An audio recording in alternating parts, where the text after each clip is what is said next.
తీసుకున్నాడో, advance ఎంత తీసుకున్నాడో, టికెట్లు confirm అయిన తర్వాత ఎంత తీసుకుంటున్నాడు అనేది దీనికి సంబంధించి ప్రూఫ్స్ ఉన్నాయి.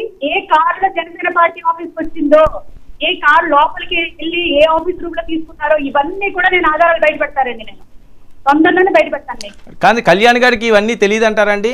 ఆయన నోటీసులోకి ఎవరో తీసుకెళ్ళలేదా?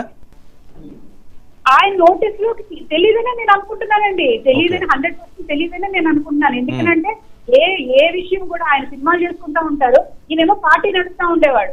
పార్టీ నడుపుతున్నప్పుడు పోల్ మేనేజ్మెంట్, బూత్ మేనేజ్మెంట్ చేయాలని నాదెళ్ల మనోహర్కి తెలియదా అండి? ఇది వెన్నుపోటు కాదండి పవన్ కళ్యాణ్ గారికి?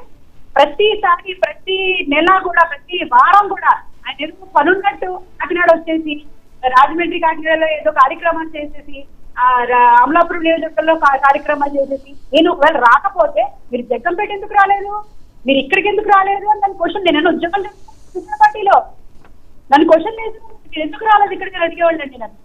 నేను ఏదో ఉద్యోగం నేను ఖర్చు పెట్టుకున్నట్టు ఈ రోజు కాకినాడ అర్బన్ రూరల్ గా ఎవరైనా ఖర్చు పెట్టారో చూపించానండి. కరోనా సమయంలో నేను సేవ చేశానండి. నాకు నియోజకవర్గం లేదు, నేను జిల్లా అంతా తిరిగానండి. నేను కరోనా సమయంలో కాయగూరలు పంచి పెట్టాను, గ్రాసరీస్ ఇచ్చాను, మాస్క్ కిట్లు ఇచ్చాను, ఆక్సిజన్ సిలిండర్స్ ఇచ్చాను. నేను ఇంత వర్క్ చేశానండి. వాటర్ ప్లాంట్ కాకినాడ రూరల్ లోని కడప మండలంలో వాటర్ ప్లాంట్ ఇచ్చానండి. నేను 3 లక్షలు పెట్టి వాటర్ ప్లాంట్ ఇచ్చానండి. కౌలు రైతులకి 5 కోట్లు కళ్యాణ్ గారు ప్రకటిస్తే ఇమ్మీడియట్ గా ఆన్ ది స్పాట్ లో 2 లక్షలు ఇవ్వకపోతే అప్పుడు కూడా నాదెళ్ల మనోహర్ వెనక్కి పంపిస్తే ఆ రోజు మరుసటి రోజు రత్నం గారు ఫోన్ చేసి ఆ డబ్బులు ట్రాన్స్ఫర్ చేయమని చెప్పేసి అడిగారండి. ఎందుకు వెనక్కి పంపించారు? 2 లక్షల రూపాయలు మీరు సాయం చేస్తే స్వచ్ఛందంగా, దానికి ఏమైనా కారణం? నేను ఫస్ట్ చేస్తున్నాను కదండి.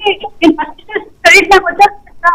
రాష్ట్రంలోని కళ్యాణ్ గారు 5 కోట్ల రూపాయలు ఇలా చూపిస్తే వెంటనే నేను ఆల్రెడీ ఇద్దామని వెళ్ళానంటే నేను చెక్ రెడ్డి అనుకున్నాను.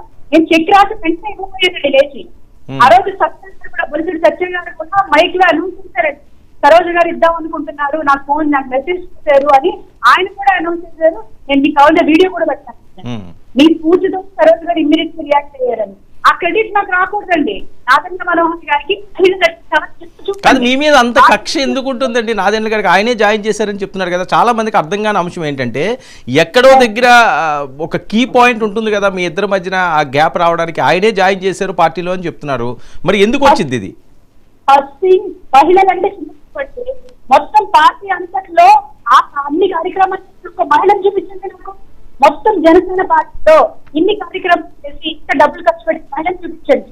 ఈ రోజు టికెట్ ఎన్నికలలో లోకం మాధవి కూడా 2019లో ఓడిపోయిన తర్వాత 7,000 ఓట్లు కేవలం 7,000 ఓట్లు సాధించుకుని 2019 ఓడిపోయాక తను వెళ్ళిపోయి 3 సంవత్సరాలు పార్టీకి అడ్రస్ లేదు.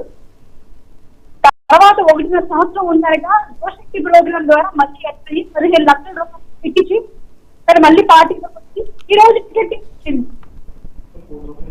కాదు, ఓకే సరోజ గారు, ఇప్పుడు కష్ట సమయం, ఈ ఒక్కసారి జనసేన పార్టీ నిలబడాలి అంటే 21 అభ్యర్థులు ఖచ్చితంగా గెలాల్సిన అవసరం ఉంది. ఇంతకాలం కష్టపడి చివరి అంకానికి వచ్చేసరికల్లా మీరు ఎంతో అభిమానించే ఆ కళ్యాణ్ గారు, మీ అన్నయ్య గారిని వదులుకుంటూ వెళ్ళడం బాధగా అనిపించలేదా? ఒకసారి ఆయనతో మాట్లాడే ప్రయత్నం ఏమన్నా చేశారా?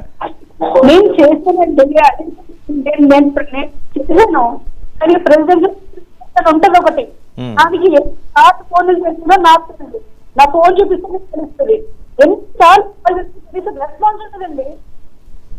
ఆ రుక్మిణి అనే ఆమె కనీసం రెస్పాన్స్ అనేది ఇవ్వదు. ఎన్నిసార్లు ఫోన్ చేస్తున్నా. నేను కూర్చోబెట్టి ఒకసారి కాకినాడ వస్తే మాట్లాడాను, ఏమండి ఏమన్నా ఇబ్బంది ఉంటే నాకు చెప్పండి, నేను మీ తోటి లేడీని, అవకాశం ఇప్పించండి ఒకసారి బతిమాలేనండి. నేను ఎంత బాధగా ఈరోజు పార్టీకి వీడాను.